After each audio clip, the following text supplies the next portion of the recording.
I want to welcome you in if you're driving around town, listening to your radio, or if you're at work with your radio just now getting turned up on AM 640 Toronto Radio. Also, I want to welcome you in if you're listening on Star Choice on Channel 865, or if you're at the Primo spot, the El Numero Uno spot to listen to A View from Space, sitting in front of your Mac or PC at home, logged on to 640toronto.com, picking up the live audio streaming. Wherever you are in the world, I welcome you in. First time I've ever opened my mouth for any length of time about UFOs. It will be now.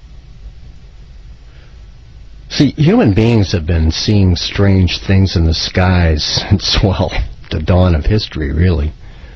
But did you know this? The idea that they are actually technologically advanced devices is pretty recent. They were first called X devices, although that word to describe them isn't used anymore. You know why it was originally X, don't you? X marked the man who took the left path. Cain. The mark of Cain is an X or a stylized cross, whichever you prefer. And that's why UFOs were called, in the very, very first instance, X devices. Just like the alien beings are called extraterrestrials. The first actual person to even suggest that mysterious objects and lights in the sky might be machines from another planet was probably the great American anomalist Charles Fort. He lived from 1874 to 1932. But it wasn't until the late 40s that the idea began to catch on. Late 40s will put you right after the Second World War, which is very telling. There was this famous sighting by a pilot named Kenneth Arnold over the Cascade Mountains in Washington State, June 24th, 1947. Ever since that event, the UFO mystery has never, ever gone away. As a matter of fact, it has grown now to the point where more and more people begin to buy into the fact that there must be more intelligent life somewhere out there in outer space. Since then, there was an entirely new mindset that was propagated by the Illuminati-controlled media. That it must be true. That there must be other intelligent beings, if not in this universe, in another universe. They've made sure through their propaganda and brainwashing, through books, television, countless television shows, and movies, that have given the impression that this phenomenon certainly has never been adequately explained to everybody's satisfaction. Actually, it's now more deeply ingrained into the public consciousness than ever before. And as a matter of fact, the flying saucer can really be described as one of the great cultural icons of the 20th century.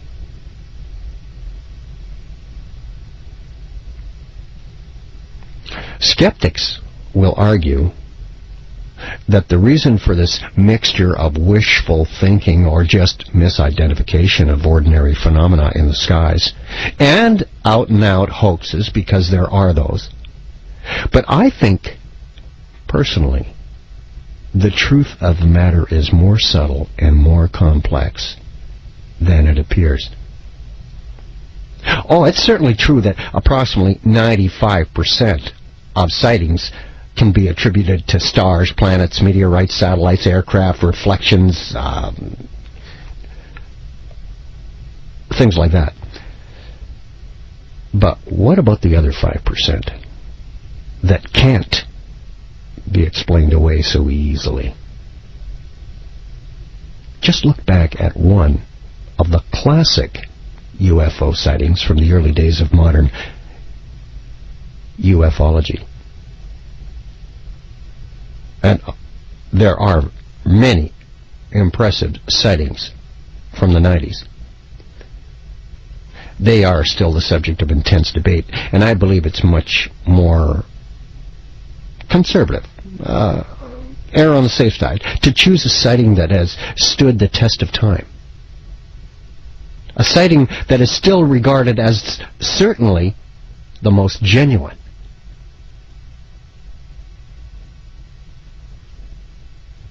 And it was on May 11th, 1950, that it happened at 7:45 in the evening.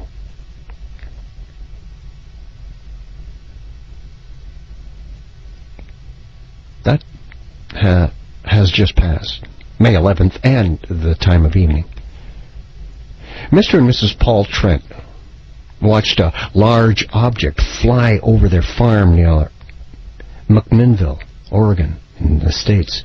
Evelyn Trent, Paul's wife, was out feeding their rabbits when she noticed this UFO in the sky, this unidentified flying object. She called her husband, Paul, who was able to take a couple of black and white photographs of it.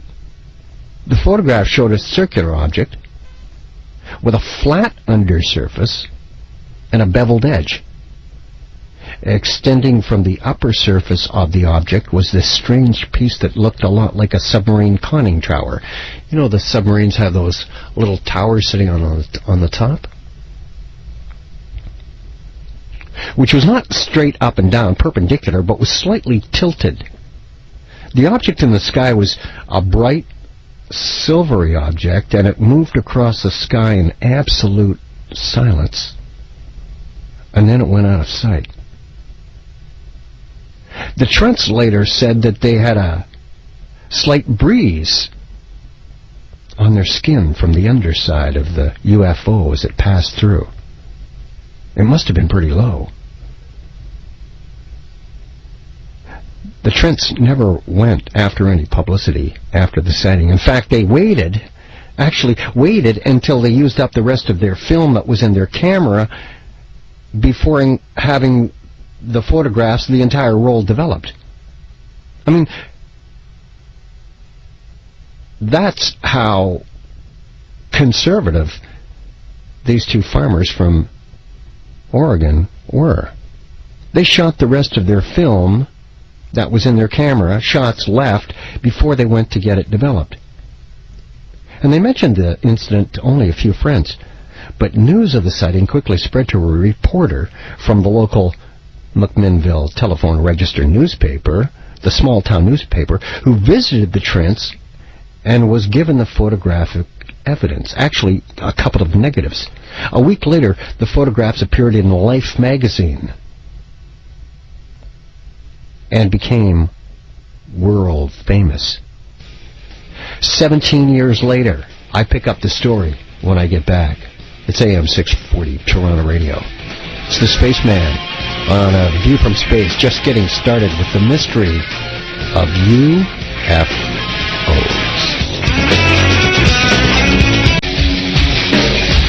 I'm Space, it's AM 640, Toronto Radio. Welcome to A View from Space, just getting started on the mystery of UFOs. 57 years ago, the most important event in UFO history happened in McMinnville when a local farmer and his wife captured evidence of interplanetary visitors on film. Or they merely snapped a couple of pictures of a still secret military aircraft. Or maybe it was an optical illusion. Or maybe it was a hoax. Even after 57 years, nobody yet knows what to make of the two photographs taken by Paul and Evelyn Trent. A bit after dinner, May 11th, 1950, And a lot's been made of the photographs.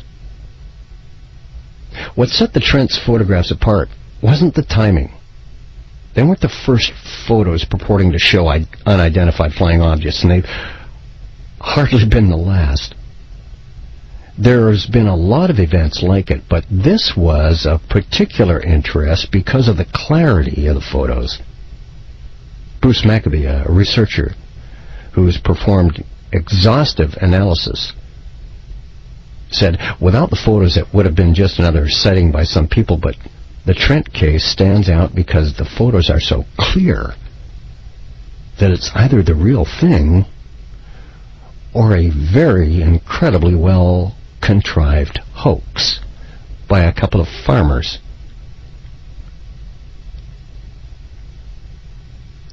Beyond the relative clarity of the photos, though, it was the Trents themselves who really set the photos apart. Both Paul and Evelyn died in the late 90s. The house where the photographs were taken has long since been torn down, but the Trents were pretty much simple farm folk from Oregon. They weren't the sort of people like some who either imagine or make up a flying saucer story. Maccabee, a researcher, spent hours interviewing them over several years while he studied the photographs. He says he basically concluded that they were not the type of people who would attempt a UFO hoax, to say nothing of pulling one off. That conclusion was echoed by Bill Powell, a journalist who showed the Trent photographs to the world and touched off a media circus decades before that term came into use, common use, UFO. Working for the telephone register of the small little newspaper, Powell got word of the photos in June of 1950. They'd been taken a whole month earlier. There were two of them. He retrieved the negatives from Paul Trent and published them across the top of the telephone register newspaper and told the Trent story. Evelyn Trent was feeding rabbits in the backyard at their Ballston area farm when she saw this flying disc in the sky to the northwest. She called for her husband, Paul. Look! Paul went and got a camera, snapped a photograph, two of them, with his Kodak camera. We wound the film as quickly as possible and snapped another shot 30 seconds later. Both photos appear to show a disc sliding through the sky. Paul Trent may have had photos of the biggest news story ever to hit McMinnville, but all he did was put the camera away. Later, after finishing off the roll of film on Mother's Day, he took it to a drugstore in McMinnville's 3rd Street to be developed. He says, the reason I thought they were authentic was the negatives were in the middle of the roll, says Powell from his retirement home in Idaho Falls, Idaho. He'd taken some more pictures so that he'd make sure he got his money's worth when he developed the things. Powell was the man who developed the pictures. Maccabee said the story was part of why the photographs had taken on such an importance in the UFO movement. If the Trents had been trying to fake a photograph, they'd likely have taken several practice shots and shown the world over the best take of what they ended up with. The other thing that makes the photos believable is that the Trents didn't seem to be trying to take advantage of anyone or get publicity. The day Paul Trent got the film developed, he told banker Ralph Wortman about it. Wortman, a friend of his, mentioned it to the telephone register editor, Bladine, who put Powell on the case to go investigate. And when they put it in the small-town newspaper in Oregon, of course, the big city boys got a hold of it, and they appeared in Life magazine, the nation's top circulation magazine, published them in July of 1950. The Mutual Broadcasting System, Frank Edwards, their top personality, got a copy of the telephone register and called Bladine and said, "Your paper's a dime." Edwards said to Bladine, "Can I tell people that if they send you a dime, you'll send them a copy?" He says, "Sure," figuring he might get a request for 3 or 4 papers. Instead, requests flooded in. Dimes came in, taped to cards, wrapped in paper. Some payment was made in stamps. Sometimes dollar bills were sent. Multiple copies were requested. The telephone register's headline the next week reported, Saucer's top story in U.S. Inquirers flood telephone register's office. They were inundated. And that was the headline of the next week. We got inundated with the saucer story from last week in our paper. The Trents were eventually invited to New York for a radio appearance, of course.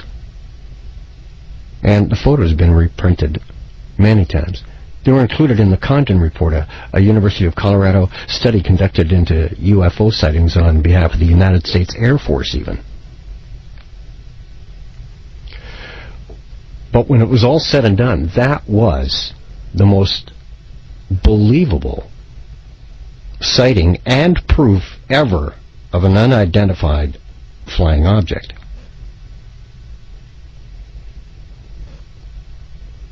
As I said, they mentioned it to only a few friends, and a week later, the world knew. 17 years later, the McMinnville UFO sighting was investigated by that group I've just mentioned, the Condon Report, investigated by William Hartman, who was included in the now famous Condon Report produced by the United States Air Force, sponsored by the Colorado University Commission of Inquiry. The Condon Report, by the way, was named after the inquiry's leader, who was then a highly respected physicist named Dr. Edward Condon. The report completely dismissed the UFO phenomenon, which it considered to be of no interest at all to science. But the report did state a few cases of UFO sightings that it conceded was unexplainable. Couldn't explain it by any logical explanation. And one of these cases was the Trent's McMinnville, Oregon sighting.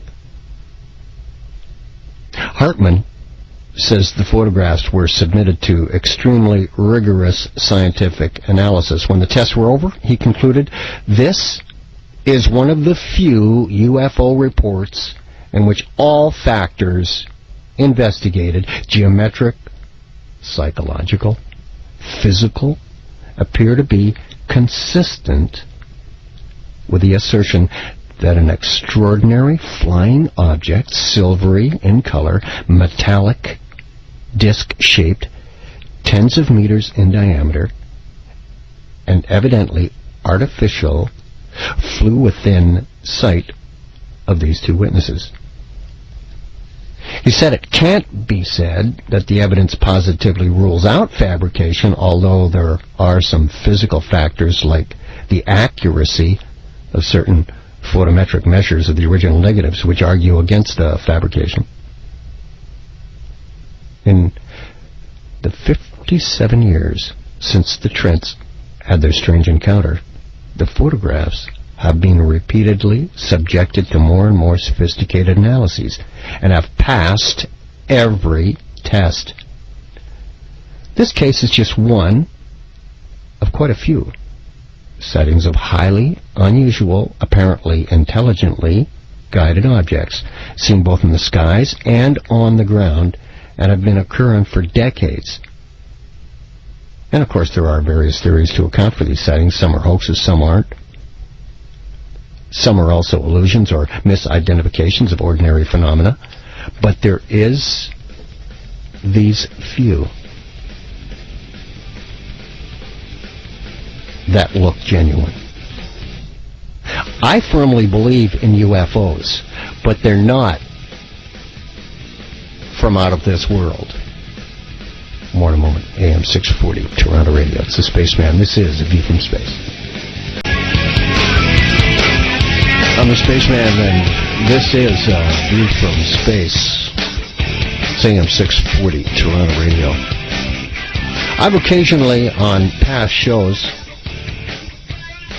mentioned UFOs, and that UFOs are, well, You're looking at the enemy. The enemy is us. See, I don't believe that there is extraterrestrial life. I believe we're alone in the universes. I believe that someone called the Illuminati, who are the elite rich, the bloodlines that are descended from Cain, that have passed through the leadership of all of the empires on this earth, and like smart money, they move to the next empire and are the leaders in that one. So each time an empire falls, a new one comes in its place, and it's the same people, the same bloodline. I firmly believe that.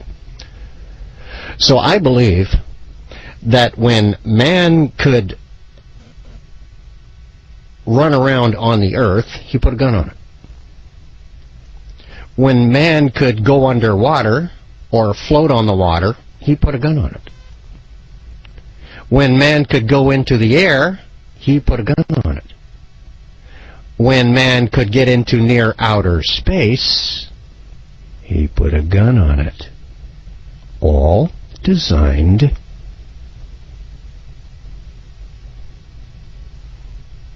to, are you ready? Enslave you. To place a new world order, a one world government in place. It's been called the Great Work. They're very close to having it happen. The plan is 3 world wars. To make it so abysmal, so grotesque war, that you will never, ever want to experience it again, and will accept anything to stop it. So, outer space, putting a gun on it, leads us to the reason why the UFO phenomenon. Now, there are 2 widely accepted theories. The most widely accepted in North America, of course, is what's called the extraterrestrial hypothesis, which proposes that the genuine UFOs are spacecraft piloted by explorers from another planet. This theory is most believed by, as I've said, people in North America. Again, as I've already mentioned, it's due to the brainwashing by books, but mostly by television shows and movies continuously put in front of you since the 50s. Now just think, before the 1950s, nobody believed that UFOs even existed. And you were considered a crazy person who was not to be trusted, and even to the point of being dangerous to yourself and others. You were someone who had totally lost it. Believe me, before the 50s, you were a crazy. You were called a tinfoil head, protecting yourself from radio waves from other worlds. But after the 50s, if you didn't believe in UFOs, it reversed totally, a total reversal. If you didn't believe in the UFOs, you were considered almost naive. Not just naive, but even closed-minded to think that humans were the only intelligent beings in the universe, and to think that it wasn't possible that there might even be an inkling of a possibility of another species more intelligent than man out there would be preposterous. So the 50s was a very, very pivotal situation in time to change people's minds from totally disbelieving in UFOs to totally believing them. It didn't take long. But I want you to know, there was a time where no one accepted that fact of a UFO. Now, in Europe, it's a little different. They tend to believe another theory. It's known as the psychosocial hypothesis, which suggests that encounters with UFOs and aliens may be due to subtle and misunderstood processes occurring within the mind of the human being. Sort of getting into the spiritual realm here. See, Europe is a much older society. And remember, in the 30s, the Rosicrucians actually sold an entire country called Germany on a super race. Forget about the Bible. That was last week's show. Forget about the Bible. Here is a replacement for what the Bible says is the truth. And they bought it, lock, stock, and barrel, enough to put Hitler in as chancellor. And, of course, it didn't hurt to have the Treaty of Versailles, which ended the First World War, handing the bill to the Germans for the First World War reparations. It just set up the Second World War. But there was also a mindset that came with it, and it was called, we are better than you. Driving the wedge in. That's how it's done with the Illuminati. It's the Hegelian dialectic. Pit one side against the other. Create the chaos to get the change. The change to one step closer to a one world government. So this subtle process called psychosocial hypothesis in Europe came from the mind of one man, spread by one man, the Swiss psychoanalyst Carl G. Jung, who looked at UFOs in his book, Flying Saucers, A Modern Myth of Things Seen in the Sky, published in 1959, right at the end of the 50s. The psychosociologists see close encounters with UFOs as similar to waking dreams that fulfill an undefined psychic need. In other words, they want to see God. No, they want to see God. They want to see a different kind of God, though. They want to see it spiritually, but it's not the Christian. It's not the Islamic God. It's not the Jewish God. It's Lucifer. To Jung, you see, the circular shape of the UFO suggested a psychic need for wholeness and unity, represented by the mandala, a circular symbol identified by Carl Jung as one of the archetypes residing in humanity's collective unconsciousness. And I've stated many times on A View from Space on AM 640, Toronto Radio, that the symbol for the sun is the circle, which is the shape of the sun. The Illuminati are responsible for both beliefs. Back with more in a minute. It's the Spaceman. The mystery of UFOs revealed tonight on A View from Space on AM 640, Toronto Radio. The guy they call Space, it's AM 640, Toronto Radio. Talking about UFOs, the mystery of UFOs. I'll reveal it tonight as my opinion. I mean, after all, it is a view from space. So, two views, really. The extraterrestrial hypothesis, which is highly believed in North America, and that is the fact that spacecraft are piloted by explorers from another planet. In Europe, it's a little bit more cerebral. It's called the psychosociologist hypothesis. It's occurring in the mind of the human being, trying to fulfill an undefined psychic need, says the founder of the thought process, Carl Jung, a Swiss psychoanalyst.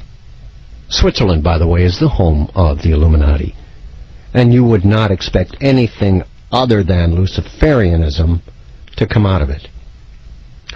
He connects the circular shape of the UFO because the circle is the sign of the sun, and these people are sun worshippers. That's why they're called the Illuminati. They're enlightened. And the Illuminati are responsible for both these beliefs. The extraterrestrials manning these or alienating these spaceships, and also for the mind game that Europe firmly believes. I believe they have a technology that they have occasionally shown to the so-called witnesses, the physical or material side of this manifestation, and they also weave the black magic spell too, that is the spiritual side. There are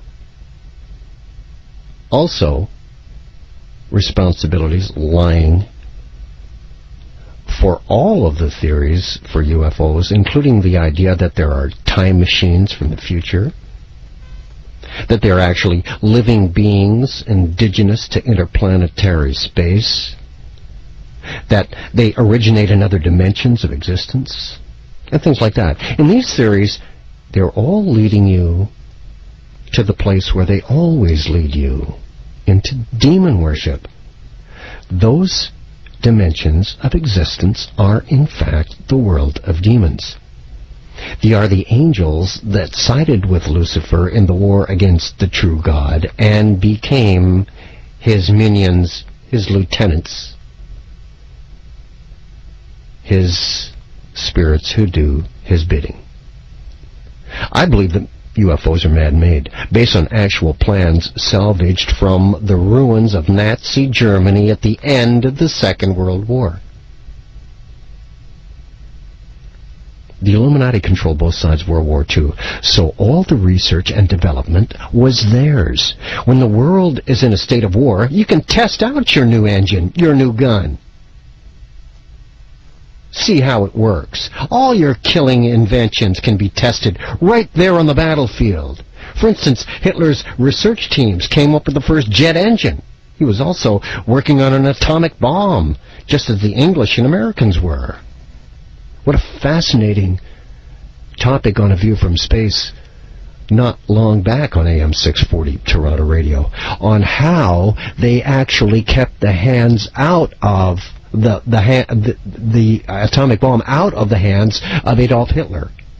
He was as close as Oppenheimer almost, and sabotaged each time he got to the second last or last step.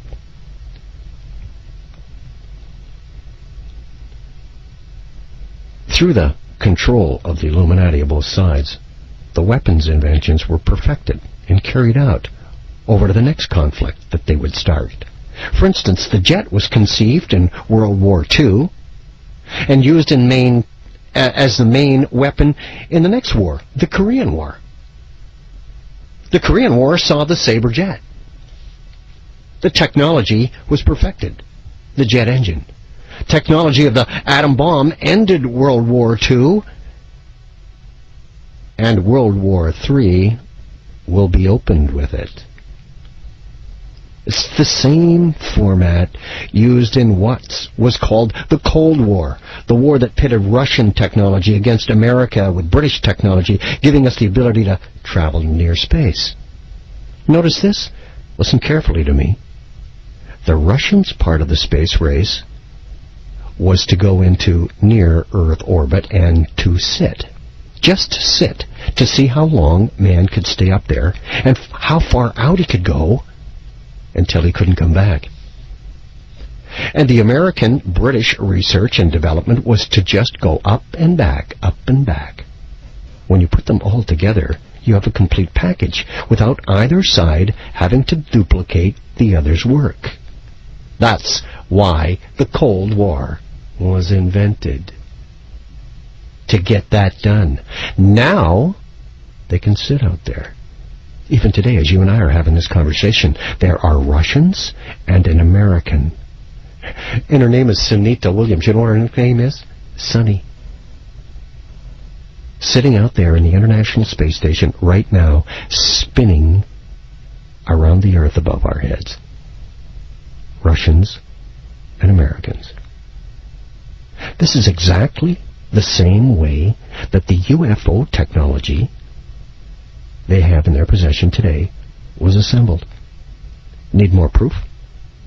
Even the Nazi scientists after the war were divided up and sent to continue their work for either the Russian Space Agency or the American and the British side, right? The head of the NSA at the very beginning was none other than Wernher von Braun, Hitler's highest-ranking rocket scientist. Dr. Carol Rosin was the first woman corporate manager of Fairchild Industries and was the spokesperson for Wernher von Braun in the last years of his life. She even founded the Institute for Security and Cooperation in Outer Space in Washington, D.C., and has testified before their Congress on many occasions about space-based weapons. Von Braun revealed to Dr. Rosen a plan to justify weapons in space-based platforms on hoaxing an extraterrestrial threat. She went on to say, he said that the strategy that was being used to educate the public and decision makers was to use scare tactics. That was how we would eventually identify the enemy. The strategy that Wernher von Braun taught her was that first, the Russians were going to be considered to be the enemy, Cold War. In fact, in 1974, they were the enemy, the identified enemy. They were told that they had killer satellites. We were told that they were coming to get us and control us. And they were the commies. Then, she said, Wernher von Braun said, terrorists would be identified, and that was soon to follow. And I don't have to tell you about the war on terror. Then we were going to identify third world country crazies, which we now call the axis of evil. But he said it would be the third enemy against whom we would build space-based weapons. The next enemy, asteroids. Now at this point he kind of laughed the first time he said it. Asteroids. Against asteroids? We're going to build space-based weapons against asteroids? And the funniest thing of all was what he called aliens, extraterrestrials, she said. That would be the final scare. And over and over and over during the 4 years that she knew him, and giving speeches for him, he would bring up the last card, and he would say, remember, Carol, the last card is the alien card. We are going to have to build space-based weapons against aliens. And all of this is a lie. Wernher von Braun on his deathbed. Space, back with more in a moment on A View from Space. This is AM 640 Toronto Radio. I'm a spaceman on AM 640 Toronto Radio.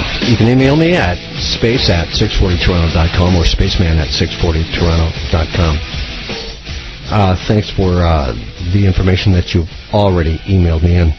There were two, count them, two major UFO sightings in 1947. 1948, the very next year, Israel became a country, setting the trap to draw all the world's armies into the Middle East for a conflict that will be called World War III. This is why George W. has not got any impetus whatsoever to leave Iraq, because that's where it's going to start. That's the jumping off point. Now, although these two sightings set the stage for modern ufology, I'm talking about Paul and Evelyn Trent's sighting on May 11th of 1947. 1 month later, June 24th, 1947, just 1 month later, Kenneth Arnold's sighting is the second of these two tumultuous, gargantuan UFO sightings was witnessed. He sighted 9 objects flitting between the peaks of the Cascade Mountains while he was in his own aircraft. But these two, Kenneth Arnold's in June of 1947, and the Trent's sighting in May of 1947, just a month before, were not the first 20th century UFO encounters. In the closing stages of the Second World War, Allied pilots on nighttime bombing raids over Europe frequently reported strange flying objects. And these objects were christened, and some people will know it as a rock band, Foo Fighters, after a catchphrase in the popular Smokey Stover comic strip that was going around in those times. Where there's foo, there's fire. Foo was a play on the French word for fire. F-E-U, okay? That's how the French pronounce fire. Le feu. So, F-E-U was dropped and morphed into F-O-O. Foo Fighters. But that's what these objects were dubbed in the Second World War because of, as I said, the Smokey Stover comic strip. The aircrew suspected that the objects might be some kind of German secret weapon. On January 2nd, 1945, the New York Herald Tribune carried this short Associated Press release. It goes like this. Now it seems the Nazis have thrown something new into the night sky over Germany. It's the weird, mysterious Foo Fighter balls, which race alongside the wings of bullfighters flying intruder missions over Germany.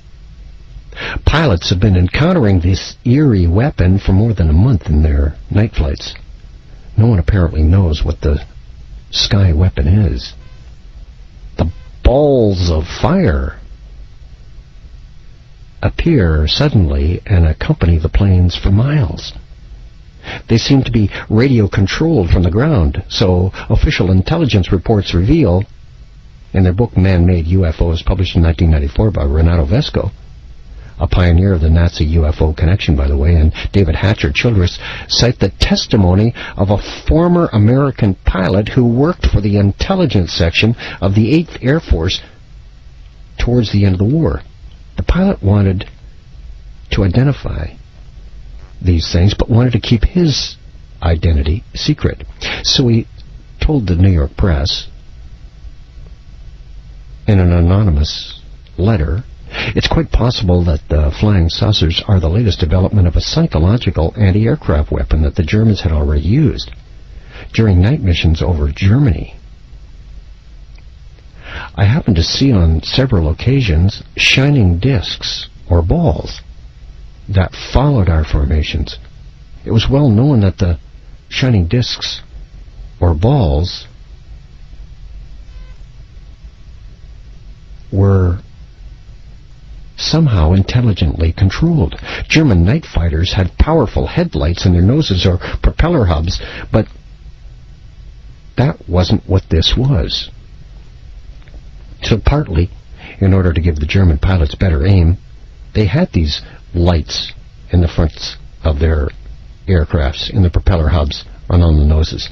And they caused quite a lot of alarm and a lot of nervous tension among the crews for the Allied bombing flights, which lowered their efficiency.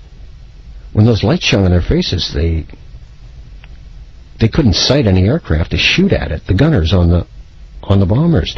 During the last year of the war, the Germans also sent up a few radio-controlled bright objects to interfere with the ignition systems of the engines of the operations on the onboard radar also.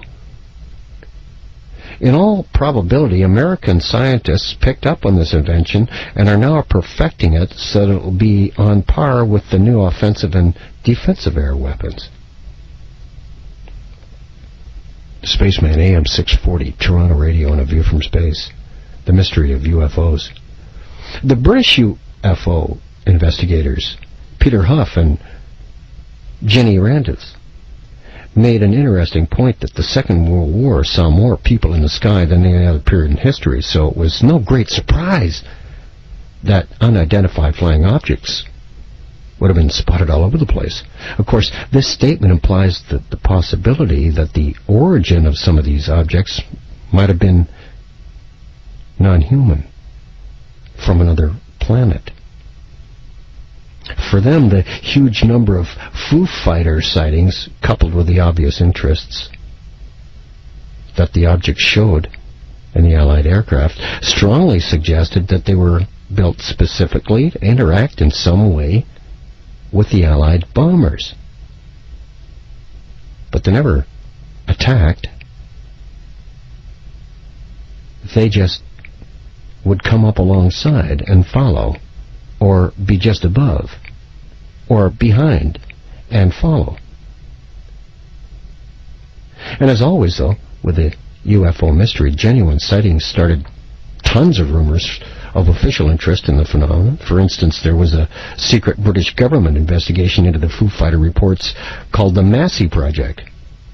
But this was absolutely flat-out denied by the then Air Chief Marshal, Sir Victor Goddard, who was an outspoken believer in alien aircraft during the 1950s after the war. But, as I said, he flatly denied this contention that the Foo Fighters interested the British government.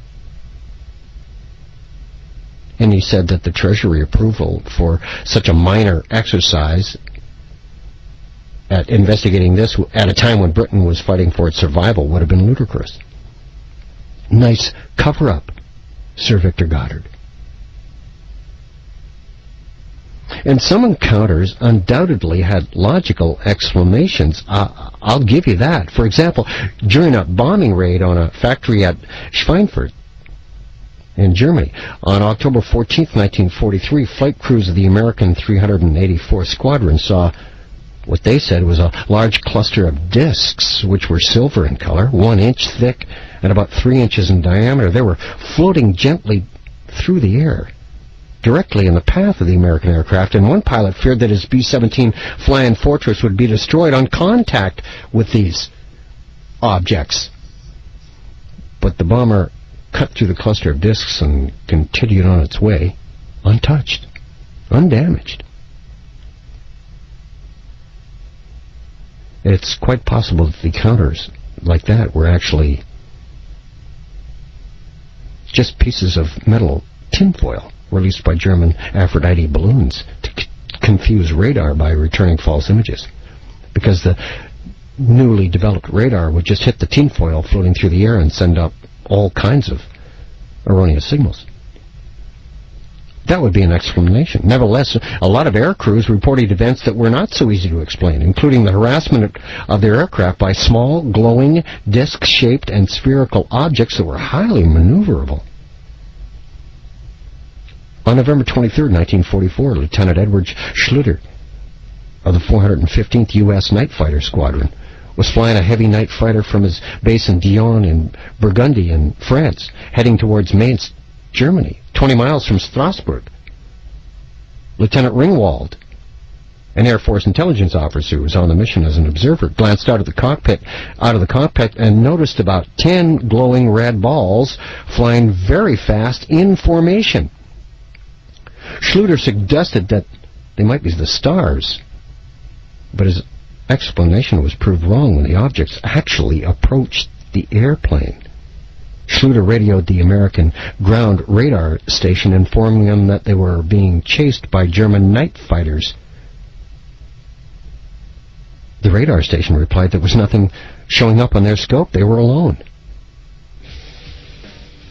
Schluter's radar observer, Lieutenant Myers, checked his own scope, but detected nothing unusual either. Schluter then decided to make for the objects at full throttle. The response from the Foo Fighters was instantaneous. Their fiery red glow rapidly dimmed until they were lost in sight.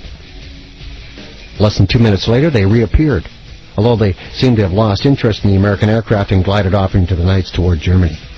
This is Spaceman, back with more on the mystery of the UFO in a moment on AM 640, Toronto Radio. I'm a Spaceman. It's AM 640, Toronto Radio. Thanks so much for the emails. John sends me a really great one. Even a picture of the Avro car, which I'll touch on. And it actually, if you live in Toronto, it's a bit of your history. John writes and sends me the photograph. This was a U.S.-sponsored program in the 50s. Apparently, they scrapped the program after a few years and took everything back to Nevada Area 51. Yes, that also figures into this Canadian connection with UFOs that's coming up on A View from Space on AM 640, Toronto Radio, tonight. On the mystery of the UFO, which to me is not a mystery at all, and they are not alien beings. They are us. I believe, and you would have to be. I would have to put the collar of naivety on you if you believed that we had what the elite rich have. That as soon as it's invented, it's given to all of us. No. You get the things they're done with when they have already moved on to something else that's greater. That's when you get it. That's when it's helping out mankind. First, it's got to help them. And the great work, remember, to stage the Antichrist and the one world government. The code word today is globalization. A single national economy is no longer the thing. They're going to prove that with the United States, believe me, and the American dollar. Globalization is where we're headed. Because we are not living in democracy. We are living in what you will call corporate fascism. Is it a free country? Hey, the corporation tells you when you can take your holiday. You don't take it when you want.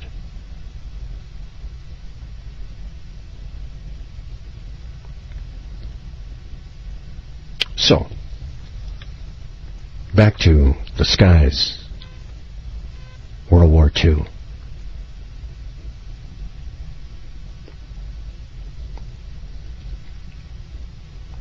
As the objects appeared in the sky, these what are dubbed Foo Fighters, to the Allied bomber pilots, the fighters' radar always began to malfunction with these balls of fire around the aircraft, forcing the crew to abandon their mission many times. Sometimes their watches also would go haywire. So there was something of a higher technology going on that was even better, or that they were testing, that did not include killing, just on jamming radar. Because remember, radar had just come into play. It was a new trick to see you before you can actually be physically seen with the eyeball. The Germans were working on something that would overcome that, to counter it. So, in an encounter on November 27th, 1944, over Speyer, Germany, pilots Henry Giblin and Walter Cleary reported a large orange light flying at about 250 miles an hour, about 1,500 feet above the fire. The radar station in the sector replied that there was nothing else there except them. Nevertheless, they also had a radar malfunction in their plane's radar system and forced it to return to base. An official report was made, the first of its kind, by the way, which resulted in a ton of jokes at the pilot's expense. After the November 27th encounter, pilots who saw Foo Fighters decided to just dummy up, not to tell anybody, and to not include them in their flight reports. This self-imposed censorship was broken by a couple of pilots named McFalls and Baker of the 415th, who submitted a flight report on their mission December 22, 1944. Here's part of that report. At 0600 hours near Hagenau, Germany, 10,000 feet altitude, two very bright lights climbed toward us from the ground. They leveled off and stayed on the tail of our plane. They were huge, bright, orange lights. They stayed there for 2 minutes. On my tail, all the time. They were under perfect control. When they turned away from us, the fire seemed to go out. The Foo Fighters were not only witnessed by air crews. Huff and Randy cite a report from a former prisoner of war at the Heidbrück camp in Upper Silesia, Poland. Huff and Randy's are a couple of UFO researchers. At 3 o'clock in Upper Silesia, Poland, on January 22nd, 1945, a few men were being paraded by the Germans before being marched away to evade the coming Russian army who were coming to freedom. A bomber appeared overhead, flying at about 18,000 feet. The men gazed in horror at what seemed to be fire pouring out from its rear end. Then they thought it might be a flare caught up in the slipstream of the aircraft. Finally, they realized that this was neither.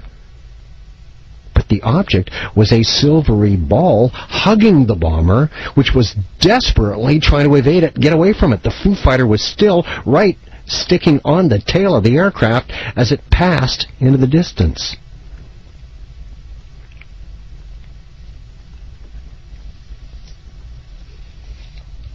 On January 1st, 1945, Howard Blakesley, science editor of the Associated Press, claimed that the mysterious Foo Fighters were nothing more than St. Elmo's fire. Spontaneous lights produced by an electrostatic discharge on the fuselage of the airplane. According to Blakesley, this explanation also accounted for the fact that the Foo Fighters didn't show up on radar. The pilots who actually encountered the objects were unimpressed with Blakesley's solution. Most of them had been flying for a bunch of years now and knew St. Elmo's fire when they saw it, and this was not St. Elmo's fire. The Foo Fighters were something entirely different. The light they produced went on and off at intervals that seemed to relate to their speed. The shape, most of the time, was clearly discernible as either a disk or a sphere, a ball. You know what keeps hitting me? The 50s song, Jerry Lee Lewis. Goodness gracious, great balls of fire. Anyway, they were frequently reported as spinning rapidly on their vertical axis.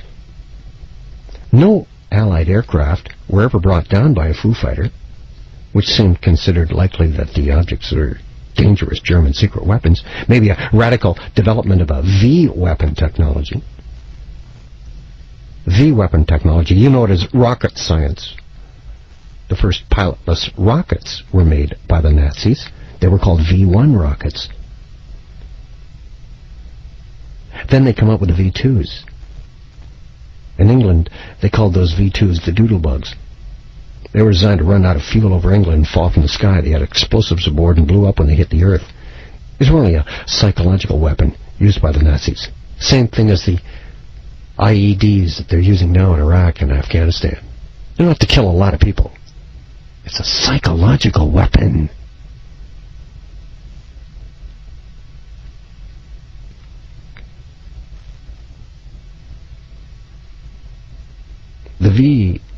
ones were already causing panic and some carnage in London.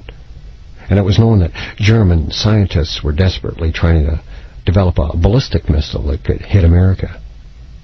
As a matter of fact, a few Foo Fighter stories were even leaked in December of 1944 to the American Legion magazine, which published the personal opinions of several U.S. intelligence officers that the Foo Fighters were radio-controlled, radar-jamming devices sent up by the Germans. There's a story even of an unnamed B-17 pilot who decided to intercept a Foo Fighter and succeeded in getting within a few hundred yards of this shining sphere. He said he heard a strange sound. He said it sounded like the backwash of invisible airplanes. The last reported encounter with Foo Fighters happened in early May of 1945 near the eastern edge of the Phosphod. A pilot from the 415th Squadron saw 5 orange balls of light flying in a V formation in the distance. Spaceman, AM 640, Toronto Radio, with the mystery of UFOs. More coming up, as well as abductions. I will try and cover the abductee angle of the UFOs on this show. More in a minute. Spaceman, AM 640, Toronto Radio, with the mystery of the UFO revealed tonight. Revealing at least the view from space on UFOs. I mean, there are people that are just so absolutely and totally brainwashed with the television shows, going all the way back to what? I don't know what the first one was. Maybe My Favorite Martian? I don't know.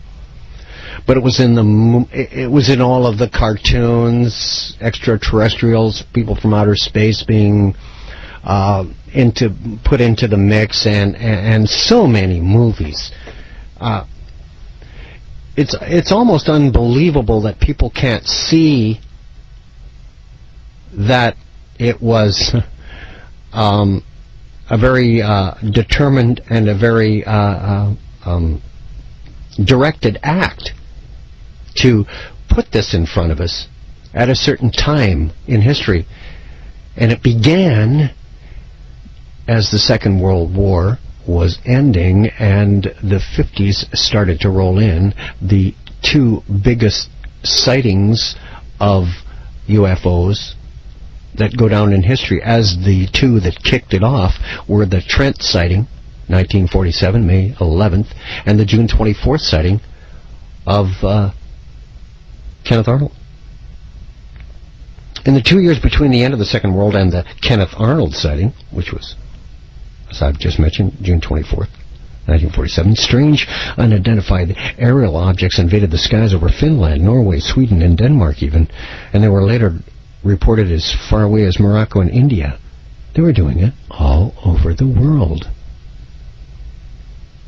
Nicknamed ghost rockets because of their long, thin profile, cigar shape, and occasional fiery exhaust. These objects were reported to perform astonishing maneuvers, like diving and climbing rapidly at enormous speeds, doing astonishing maneuvers. The British UFO investigator Timothy Good cites the confidential Department of State telegram from the American Embassy in Stockholm dated 11th July 1946. It states, for some weeks there have been numerous reports of strange rocket-like missiles being seen in Swedish and Finnish skies. During the past few days, reports of such objects being seen have greatly increased. Member of legation saw one Tuesday afternoon. One landed on a beach near Stockholm same afternoon without causing any damage, and according to press, fragments are now being studied by the military authorities. A local scientist on the first inspection stated it contained an organic substance resembling carbide. Defense staff last night issued a communique listing various places where missiles had been observed and urging the public to report all mysterious sound and light phenomena. They were propagating the myth of alien spacecraft. It was an attack on the Nordic country census. The report goes on. Press this afternoon announces just one such missile fell in Stockholm suburb at 2:30 in the afternoon. The missile, observed by a member of the legation, made no sound and seemed to be falling rapidly to Earth when it was spotted. No sound of explosion followed either. Military attachés investigating through Swedish channels had been promised results, Swedish observations, but Swedes profess ignorance as to the origin, character, or purpose of missiles, but state definitely they are not launched by Swedes. Eyewitness reports state missiles came in from a southerly direction proceeding at northwest. 6 units, Atlantic Fleet, under Admiral Hewitt, arrived at Stockholm this morning. If missiles are of Soviet origin, as generally believed, some reports say they are launched from Estonia, the purpose might be political, to intimidate Swedes in connection with the Soviet pressure on Sweden being built up in connection with current loan negotiations, or to offset supposed increase in the military pressure on Sweden resulting from the naval visit and recent bikini tests. That was the Bikini Islands. They were testing the atomic bombs right at this time. It's almost as if there was an entire satanic attack with the bomb being perfected. The tests, the bikini tests, and these strange sightings of this phenomena called UFOs. It all seems to be about the same time. Aaron writes me at AM 640, Spaceman at 640toronto.com, and says, Parsons, Jack Parsons, the laboratory in Pasadena, now called the Jet Propulsion Lab, JPL. It actually stands for Jack Parsons Laboratory. He sends me information that Jack, and I knew Jack was heavily into the occult and loved Aleister Crowley, but before each test launch in the Pasadena Jet Propulsion Lab, he was in the habit of invoking Aleister Crowley's hymn to Pan, the wild, horned god of fertility. Parsons, by the way, was an active member in the California Agape Lodge of the sex magical group Ordo Templi Orientis, the cult of Aleister Crowley. He says in 1947 is a huge year, which ended the first stage of the Babylon working as Parsons and Hubbard parted ways. That's the founder of Scientology.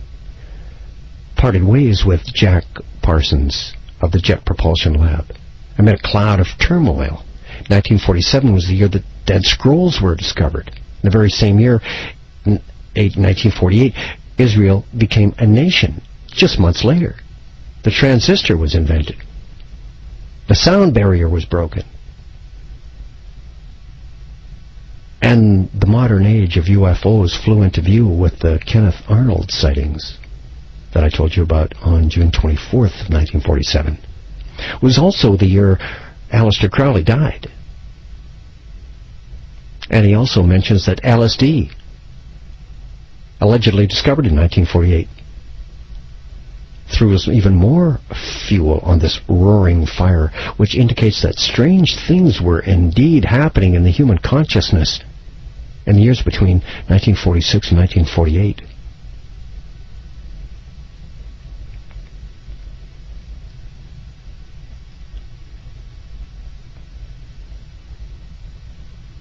So the suspicion voiced in this telegram that I've been telling you about with the Swedes, thinking that the Soviets might be responsible for the ghost rocket sightings, was natural enough, given the fact that the Cold War was then just getting underway too. Both the Americans and Russians, of course, captured German weapons technology at the end of the war, and it was assumed that by many in authority that the Russians were experimenting with the V-1 and V-2 rocket designs.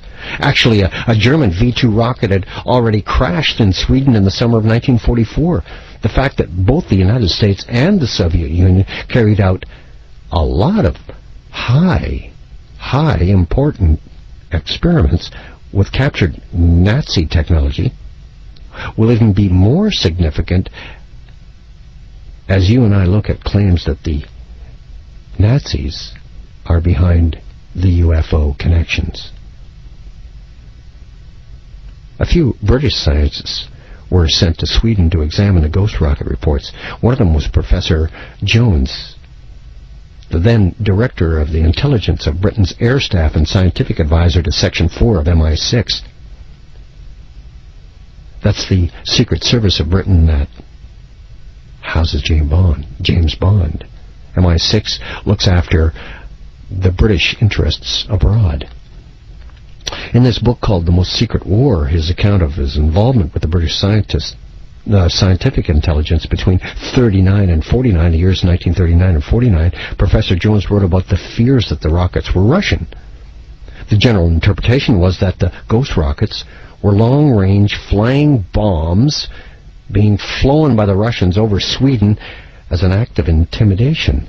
This interpretation was accepted by the officers in their own air technical intelligence, who worked out the performance of the bombs from the reported sightings in one of the instances, where the object appeared to have dashed about at random over the whole of southern Sweden at speeds up to 2,000 miles an hour.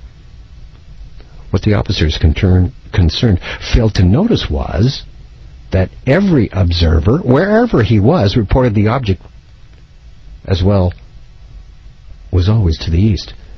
By far the most likely explanation that it was a meteor, maybe as far east as even Finland, and the fantastic speeds that were reported were merely due to the fact that all observers had seen it more or less simultaneously, right together. But they had different times on their watches.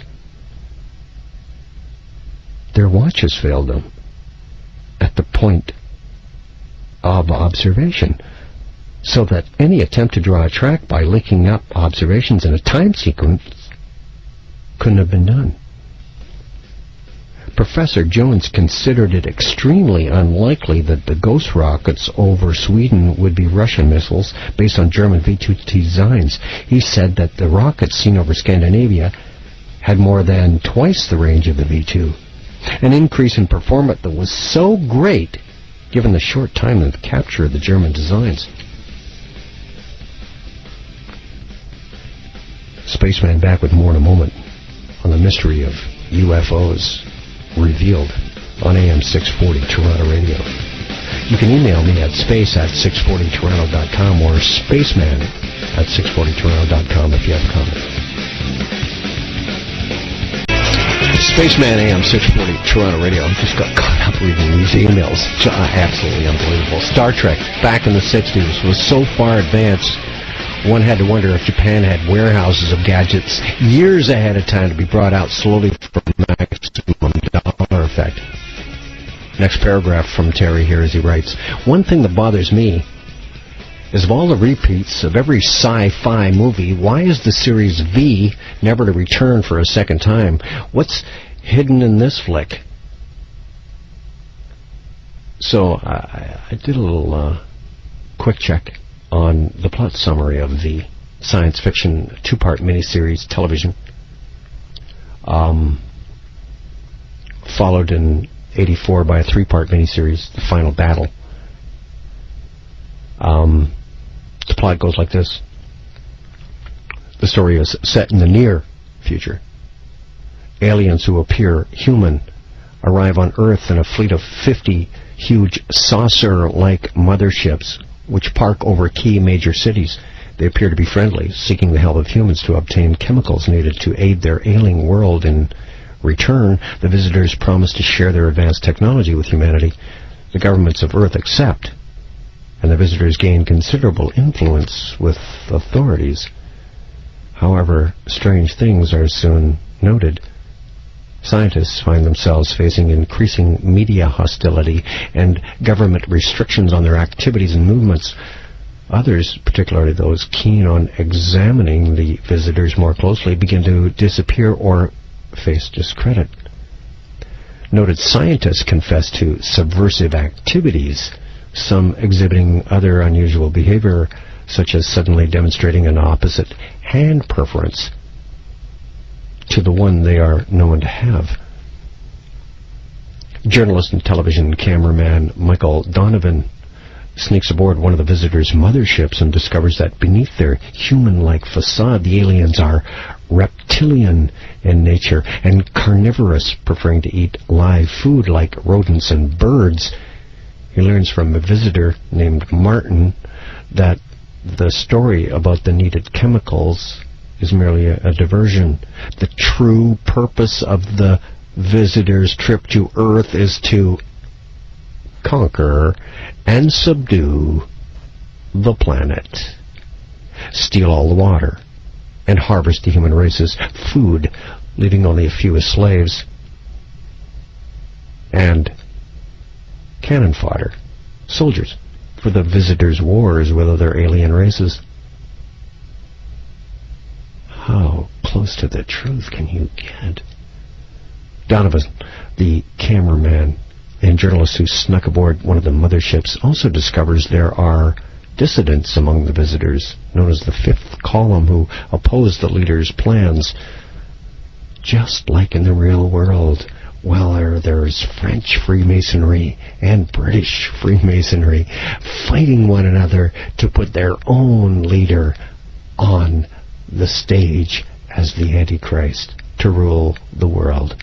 Unbelievable. Isn't that incredible? No wonder they've not rerun the miniseries.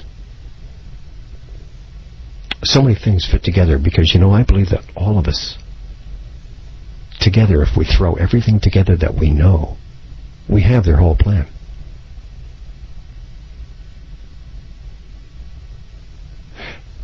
The problem is coming together as a force.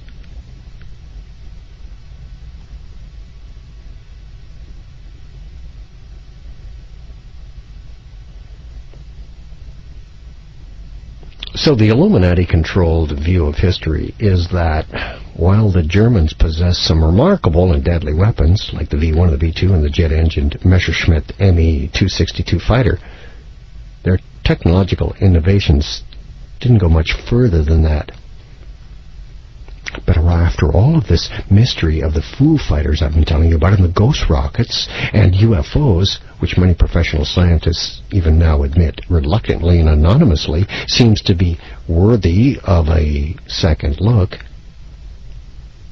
because you really have to look at the claims of some of the UFO researchers and the incredible devices seen so often flitting through the skies are actually machines based on Nazi designs for ultra-high-performance disc-shaped craft capable of traveling not only through our atmosphere, but also into near outer space.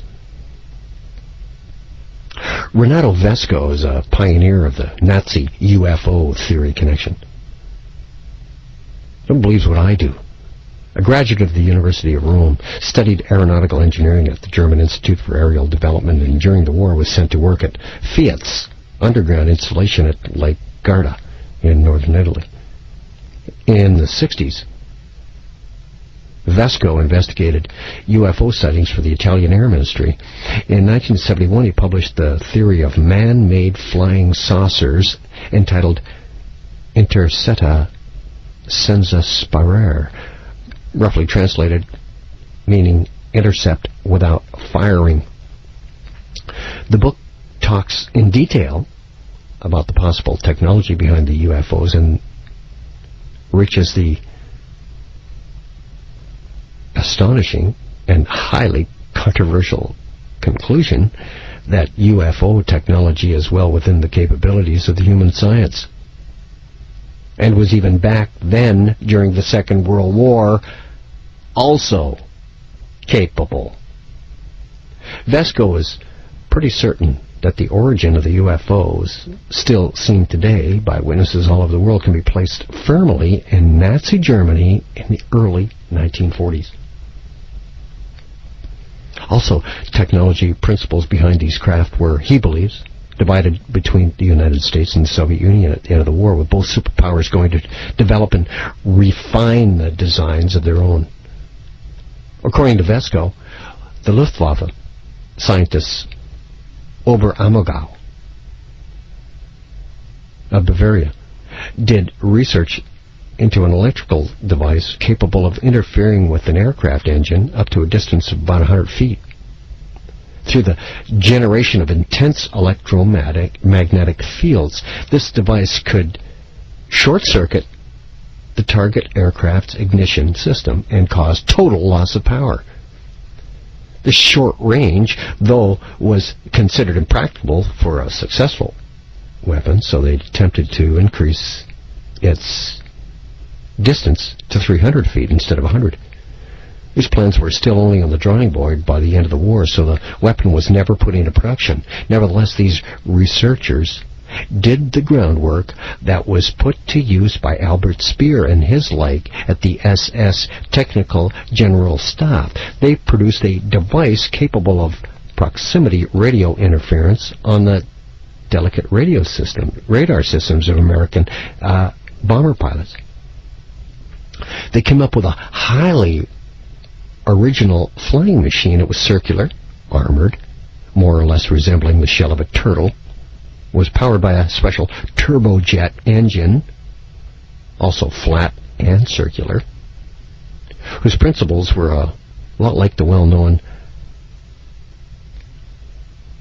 AOL of Hero, a rocket-like device that used steam for propulsion, which generated a great halo of luminous flames at the back. That's where it's got its name, the Fireball. It was unarmed and pilotless. Radio controlled at the moment of takeoff. It would then automatically follow enemy aircraft attracted by their exhaust flames and approach close enough without collision to wreck their radar gear. The fiery halo around the craft's perimeter was generated by a combination of the rich fuel mixture and the chemical additives causing ionization of the atmosphere around the Fireball. So, as it approached the target aircraft, this ionization would produce powerful electrostatic and electromagnetic fields that would interfere with the radar. Sounds to me like they got the heat-seeking missile out of this.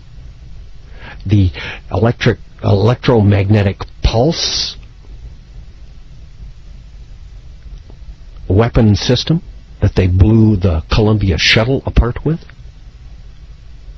A lot of technology came out of this. A lot of that technology was just being started, just being researched. The groundwork was being laid. And now, because we have 20/20 hindsight, we can see the weaponry systems that came through their ideas and are now come to fruition.